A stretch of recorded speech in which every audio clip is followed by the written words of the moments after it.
ايوه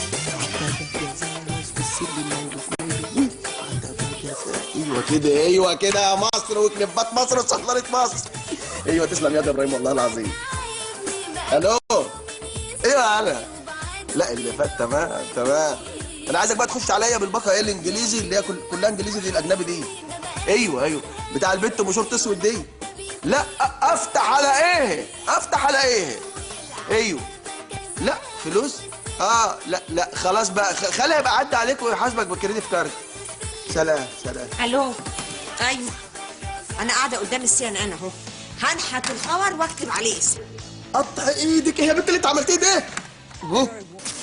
يا نهارك اسود، هات السي ان ان. لما اطمن الاول على البنت بشورت اسود. ليه يا اخويا؟ يا راح تعزي كاتك الغم. لا يا اخت عندها هوا والدنيا برد.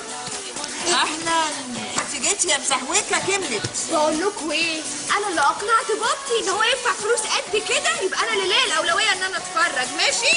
ها؟ انا يا بنت ابن عمة البيت، واللي ملوش كبير يشتري له كبير ان شاء الله بارت. طيب بقول لكم ايه بقى، حس ان الموضوع كده انا صحفيه في البيت وهفضحكم في العماره لو ما جبتوليش السي ان ان. طب يعني كده ماشي. الحقوني يا بابتي.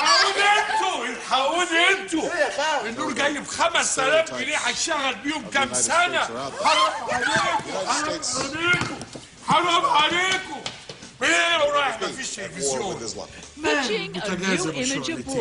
يا بنت انت وهي 5000 جنيه بحالهم ندفعهم ليه؟ ده 5000 جنيه دول انا اجيب بيهم 5 مراتب و10 تلحفه و20 مخده. عايده انا عاوز خداديه احط عليها رجليا وانا قاعد في البلكونه. عينيا يا حبيبي، خداديتين عشان رجليك الاتنين. ايه ده؟ انتوا كده هتحرجوني مع الاستاذ ابراهيم وكل صحاباتي وقرايبي في البلد.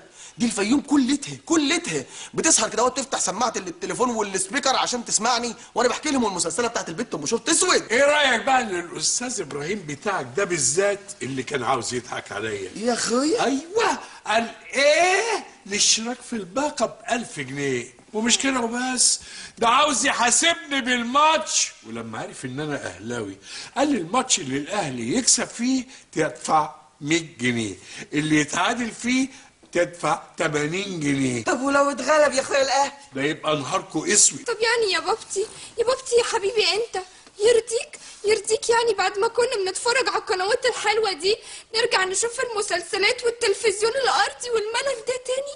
يعني يرضيك يا بابتي؟ يا حبيبتي ما يرضونيش ولا حاجه، بس انا عايز اقول لك حاجه. ارضي ليه؟ يبقى خدي التلفزيون واطلعي اتفرجي في السطوح.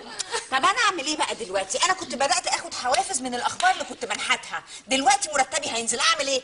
بقول لكم ايه يا جدعان، احنا بعون الله مش هنلغي الوصله دي. ليه يا اختي؟ هتدفعي انت؟ انا رقبتي سداده يا مامي. خد يا ضاضي ادي 5000 جندي.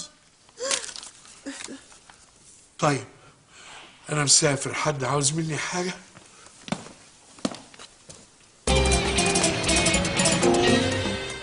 لا يا عم فاروق، عيب الكلام اللي انت بتقوله ده، احنا ما قدرتش الحاجات دي، وبعدين عايز تدفع لي 20 جند بس. بقول لك ايه، فوت لي 50 وانا لغيك، ها؟ فكر فيها واديني الو. سلام. عم فوق ده مدمن مصارعه مع انه هفق. بقول لك ايه، ده كشف باسماء الناس اللي اشتركوا في وصلة الدش، والاشتراك حسب باقة القنوات. ماشي، عفوا يا استاذه، انا سعيد جدا بالنط من سطح للاخر. ولا ايه كل السلك ده ياض؟ هو متر الا ربع بس لكل مشترك هديه، انت فاهم ولا لا؟ يا استاذه هفهمك، ايه صابك بالله، السلوك دي بتبقى هبه للفن اللي زيي، يعني امسك الحب اربطه على المنشر اتشقلب في الهواء زي سبايدر مان وهوب اكون الطبق خلصان معايا. يا عم انت هتركب الدش ولا هتنكزه؟ ولو اتبقى معاه سلك كمان انقذ العالم. عبد الكريم صاحبي، تقدر تقول لي كم واحد اشتركوا معانا في الوصله بتاعتنا لحد دلوقتي؟ اللهم صل على النبي، اللهم صل على النبي. والسلام. 2. ايه 2؟ ده من لحم الحي، حرام عليكم، 2 بس يا مفتري. استني بس يا الهام يا بنتي، كده هتضيع البنت من ايدينا، حرام عليك. الله، في ايه؟ هو انت مش بتقول للناس ان دي وصلت كابتن عبد الحميد عبد العظيم العرف؟ ما هو بصراحه يا صاحبي هم بدأوا يشتوكوا لما انا بطلت اقول كده. ليه يا اخي ليه؟ ده انا ما ببخلش، ده انا مشترك في كل الوصلات، حتى قنوات النيل التعليمية اشتركت فيها. ايوه يا ضاضي، بس لا مؤاخذه يعني قنوات النيل التعليميه دي بتنزل على الارضي. اسكت انت، انا بهجص. لو تسمحوا لي بكلمه ممكن؟ اتفضل. اسمعوا يا رحيم، شوف انا بعتبر نفسي اهوت واحد منكم يعني احيانا. اتفضل. اقول لك بقى انا بقضي وقت فراغي فين؟ امام وصلة عم ابو رمضان.